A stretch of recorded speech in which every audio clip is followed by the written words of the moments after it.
അടുത്തത് ഭാവിയിൽ ഒരു പ്രവൃത്തി ഒരു പ്രത്യേക സമയത്ത് ചെയ്ത് കഴിഞ്ഞിട്ടുണ്ടാകും അഥവാ പൂർത്തീകരിച്ചിട്ടുണ്ടാകും എന്ന് കാണിക്കുന്ന ടെൻസാണ് നമ്മൾ ഉപയോഗിക്കുന്നത്. ടെൻസ് ഫ്യൂച്ചർ പെർഫെക്റ്റ് ടെൻസ് ആണ്.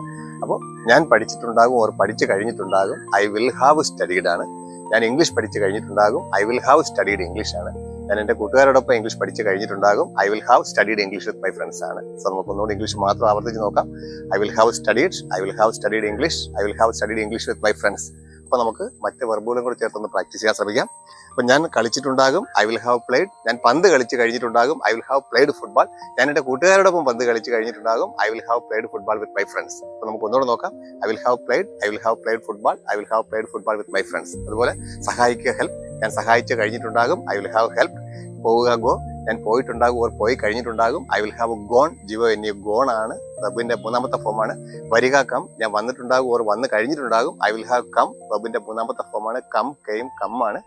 എഴുതുക, റൈറ്റ്. ഞാൻ എഴുതി കഴിഞ്ഞിട്ടുണ്ടാകും, ഐ വിൽ ഹാവ് റിട്ടൺ ആണ്. I will have written. തുറക്കുക, ഓപ്പൺ. ഞാൻ തുറന്നു കഴിഞ്ഞിട്ടുണ്ടാകും, ഐ വിൽ ഹാവ് ഓപ്പൺഡ്. അടയ്ക്കുക, ക്ലോസ്. ഞാൻ അടച്ചു കഴിഞ്ഞിട്ടുണ്ടാകും, ഐ വിൽ ഹാവ് ക്ലോസ്ഡ്. വിളിക്കുക, കോൾ. ഞാൻ വിളിച്ചു കഴിഞ്ഞിട്ടുണ്ടാകും, ഐ വിൽ ഹാവ് കോൾഡ്. അപ്പോൾ വീണ്ടും വീണ്ടും എഴുതുക, പഠിക്കുക, പരിശീലിക്കുക, ആത്മവിശ്വാസം കൈവരിക്കുക.